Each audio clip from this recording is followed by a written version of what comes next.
Muy buenos días, tempranito en la mañana, hoy mucho más temprano que de costumbre. Bienvenidos a Primicias de Adoración a nuestro Señor. Vamos a seguir la lectura de la palabra del Señor en el capítulo 6, versos del 1 al 8, si Dios nos da la gracia y la misericordia para poder hacerlo. Vamos a leer la palabra en el nombre del Padre, del Hijo y del Espíritu Santo.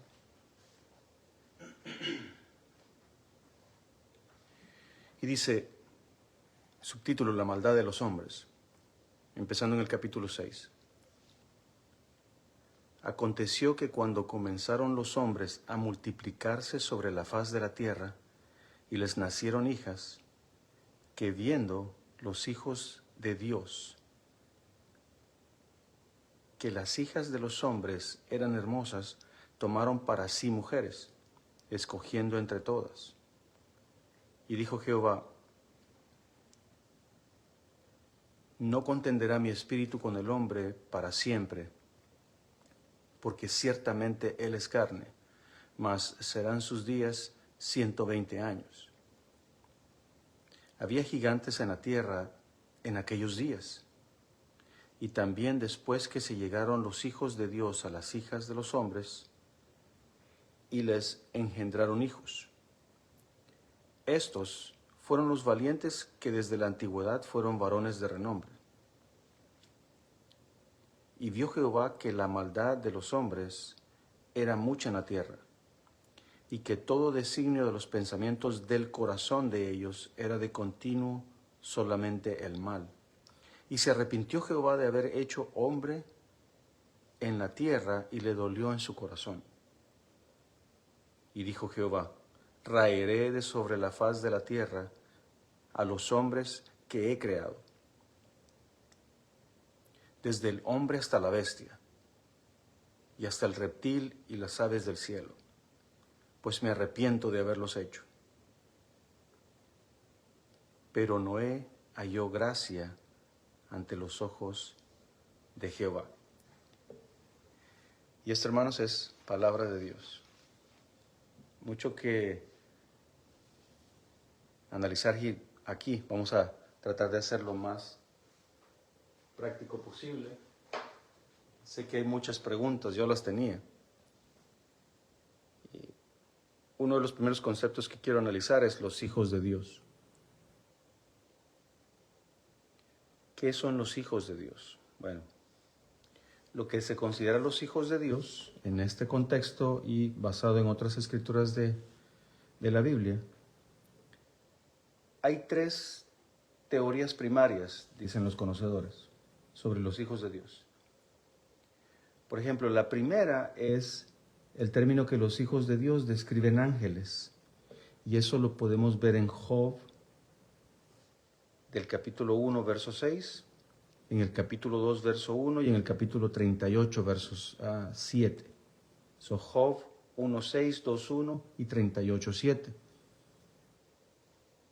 Donde al principio llega una historia un poquito extraña cuando Satanás se presenta al concilio y a Dios, y Dios le pregunta que qué es lo que anda haciendo, pero ya habrá tiempo para leer ese libro de Job, un libro muy profundo también.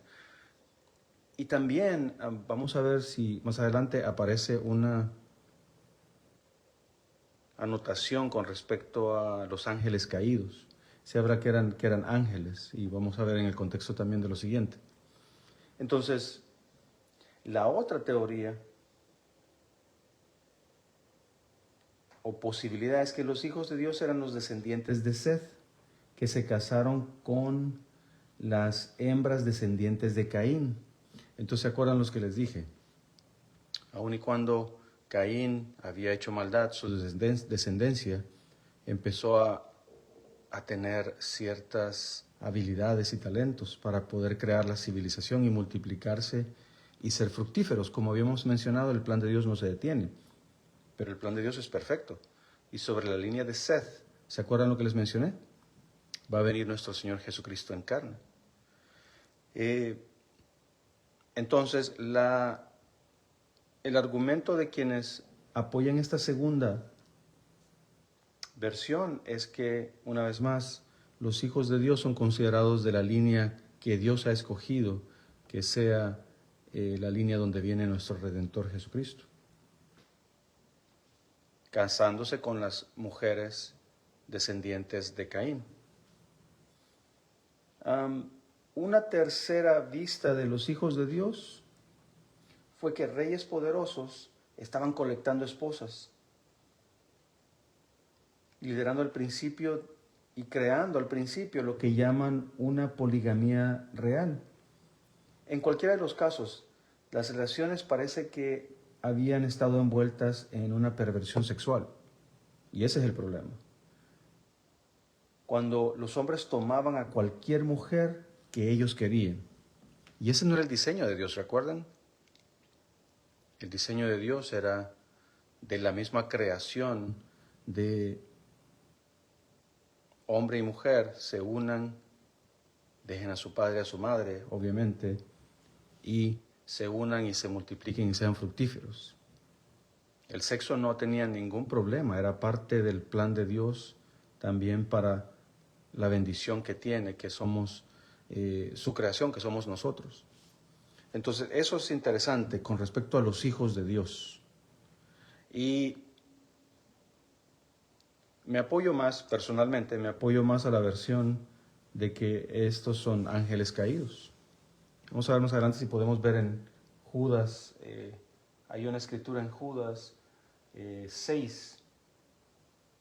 Judas 6 dice en el verso 6, es un solo capítulo en Judas.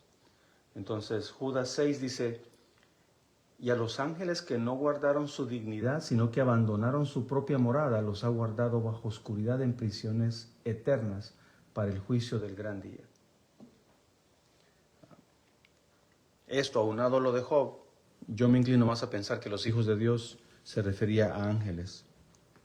Entonces, esos seres celestiales crearon lo que más adelante vamos a ver lo que decía, que habían gigantes. Pero entonces dice que las hijas de los hombres eran hermosas. Obviamente empezó la lascivia, ¿no? Y empezaron a verlo de una manera que no es la que Dios había entendido o creado para que la unión entre hombre y una mujer fuera así como su diseño. Entonces dice, habla con respecto a, no contenderá mi espíritu con el hombre para siempre, porque ciertamente él es. Había algo importante que no había señalado y aparece espíritu. Y esto es importante por lo siguiente. Dice Jehová, no contenderá mi espíritu. Aquí se menciona otra vez el Espíritu de Dios. Ese Espíritu de Dios que mora en nosotros y que nos da la convicción cuando estamos haciendo algo malo, ¿verdad? Que nos da la convicción también para guiarnos. Entonces, básicamente lo que está diciendo aquí el Señor es, no es que el Espíritu te deja, sino que uno deja al Espíritu en el sentido de que la maldad se va multiplicando. Y ya como decía Pablo en una de las cartas escritas a una de las iglesias y mencionaba, dice, Dios los entrega a su lascivia, Dios los entrega a sus concupiscencias. O sea, si seguimos haciendo el mal, Dios ya no va a contender con nosotros. No va a contender con nosotros, perdón. Entendiendo que nos deja a nuestras propias maldades, que es lo que vamos a ver también aquí más adelante, lo que acabamos de leer. Y dice, por esto, porque ya no va a contender, dice, mas serán sus días 120 años. Hay dos versiones. Esto lo que mencionaba era de que este era el tiempo que Dios le estaba dando a este pueblo que decía que la maldad, en el cual la maldad se había multiplicado, y le estaba dando 120 años, que se supone, se puede creer que fue el tiempo que Noé tomó para construir el arca. Pero también se puede entender que la longevidad del hombre empezó a decrecer. ¿Se acuerdan los años que veíamos anteriormente, que eran 800, 900? El que menos tuvo fue Enoc, pero Enoc dice que no murió, sino que Dios le arrebató porque él caminaba con Dios, ¿se acuerdan? Pero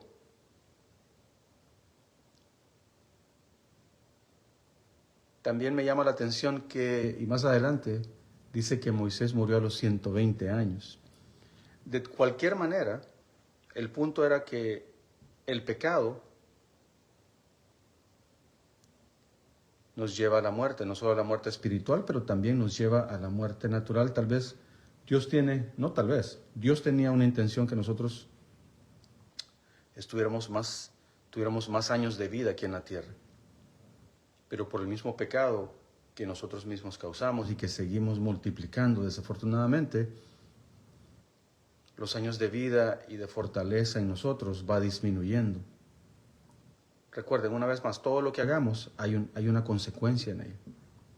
Y esa consecuencia no solo nos afecta a nosotros, pero también a quienes están a nuestro entorno alrededor. Entonces, una de las cosas cuando veamos términos como los hijos de Dios, los gigantes, está bien conocer un poquito el trasfondo, pero hay cosas que no vamos a saber. Por eso les decía, hay 3 teorías con respecto a los hijos de Dios. El punto aquí era el hecho de que lo que se está mencionando de los hijos de Dios está relacionado con el hecho de que la maldad está tan grande que ya el Espíritu de Dios dice que no va a contender con el hombre, va a cortar la vida. El punto es la consecuencia de no seguir el mandato de Dios. Dice, había gigantes en la tierra en aquellos días y también después que se llegaron los hijos de Dios a las hijas de los hombres. O sea que era un híbrido de ser humano. Por eso dice que eran gigantes, porque se supone, una vez más, y por eso me apoyo más al hecho de pensar que eran ángeles caídos, eran seres celestiales con mujeres terrenales. ¿Cómo sucedió esto? Bueno, ahí no podemos explicar, ¿no? Pero te da muchas pistas de qué es lo que sucede. Entonces, interesantemente dice que estos fueron los valientes que desde la antigüedad fueron varones de renombre.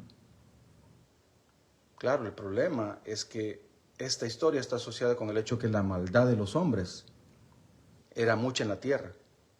O sea que sí, podían ser hombres fuertes, obviamente gigantes, dice. Hay otras partes en la Escritura que podemos ver también el hecho de que habían gigantes, como en Números capítulo 13, versos 32 y 33. Se menciona sobre gigantes en la tierra. El problema es que si el diseño de Dios es trastornado, muy valiente puede ser, pero el problema, la valentía, desafortunadamente, no era para cosas buenas. Porque si no, no se mencionara de esa manera en el contexto de lo que acabamos de leer. Otra cosa importante mencionar es que dice, la maldad de los hombres era mucha en la tierra y que todo designio de los pensamientos del corazón de ellos era continuo solamente en el mal, y se arrepintió Jehová de haber hecho el hombre en la tierra y le dolió su corazón. Y le dolió su corazón. Hay algo importante en el hebreo, que es donde se escribe esta historia en el Génesis y en el Antiguo Testamento que llamamos hoy. No existe la palabra mente. Entonces, para los hebreos, corazón tenía que ver también con los pensamientos, con las emociones.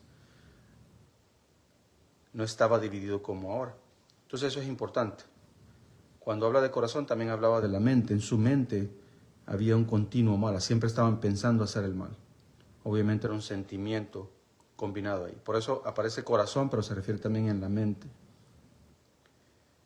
Y obviamente, cuando esto sucede, va a haber una consecuencia. Dios es un Dios justo, Dios es un Dios santo, y por lo mismo va a tomar una decisión radical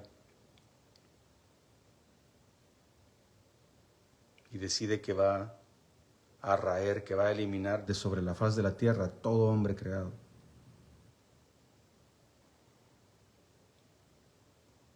Pero siempre viene la palabra de esperanza, siempre hay una solución para el plan de Dios. Y la línea escarlata, la línea roja de donde nuestro Señor Jesucristo iba a venir, no iba a parar. Por eso es importante que leamos el verso 8. Pero Noé halló gracia ante los ojos de Jehová. Pero Noé halló gracia ante los ojos de Jehová. ¿Qué es la gracia? Gracia es un regalo inmerecido, pero que Dios se place en poner los ojos en alguien para un propósito.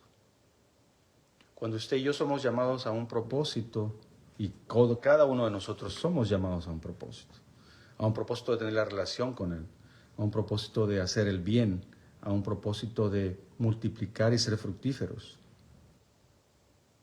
Y multiplicar y ser fructíferos no solamente se refiere a tener hijos, pero se refiere también a cuidar su creación, se refiere a cuidar a sus hijos, se refiere a amar a nuestro prójimo como nosotros debemos amar también a nuestro Dios.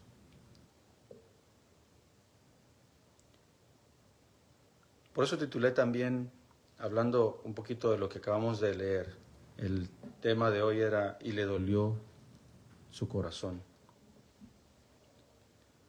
Podemos ver también que Dios tiene sentimientos, podemos ver también que Dios y nosotros como imagen suya somos hechos con esa habilidad de poder sentir, de poder pensar, pero de poder sentir también. Lo importante es no dejarnos guiar por nuestra alma, por nuestros sentimientos, por nuestros pensamientos, pero ser renovados en nuestra mente a través de la lectura de la palabra, de la meditación, de la oración. Hay mucho que desarrollar aquí, pero esas son parte de lo que quería tocar el día de hoy. Vamos a orar. En el nombre del Padre, del Hijo y del Espíritu Santo. Señor, gracias por tu palabra el día de hoy. Gracias por que nos enseñas que tu plan siempre continúa, que el multiplicarse, ser fructíferos en la faz de la tierra es parte de tu plan también, Señor. Es parte de la creación desde el principio. Entendemos también que cuando no seguimos tu diseño perfecto, creamos problemas que aparentemente pueden ser vistos de una manera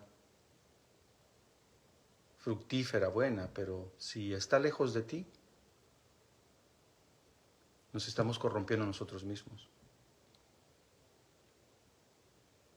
Señor, te pido que tu Espíritu no se aparte de nosotros. Espíritu Santo de Dios, guíanos siempre, como mencionamos en las oraciones que hacemos luego de leer la Escritura. Acompáñanos, redargúñenos del mal, que el pecado que nosotros hacemos no llegue a ser un callo en nuestro corazón.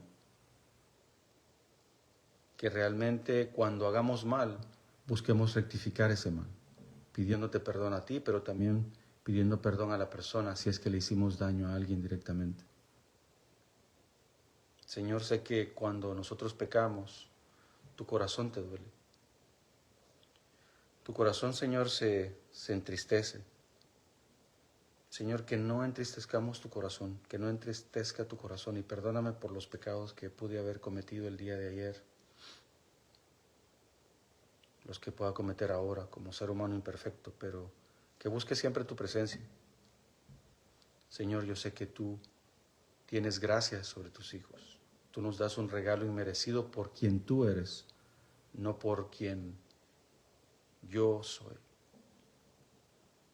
Gracias por la vida de mi cuñada, de mi hermana, de mi esposa también, Señor, que están tempranito levantados en la mañana, acompañando, Señor, no por mi persona, pero por ti, porque en su corazón estás tú, Señor. Y durante el día sé que meditamos y sé que meditan también en quién eres tú. Señor, dales favor en cualquier tarea que hagan, bendícelos doblemente, Señor. Gracias. Gracias por todo lo que eres. un Dios perfecto, un Dios santo, que no tolera la maldad, pero también que da una salida si nosotros venimos con un corazón arrepentido, realmente arrepentido, para no cometer los errores que hemos hecho anteriormente. Todo esto lo oramos en el nombre poderoso del Padre, del Hijo y del Espíritu Santo. Amén. Que el Señor me los bendiga.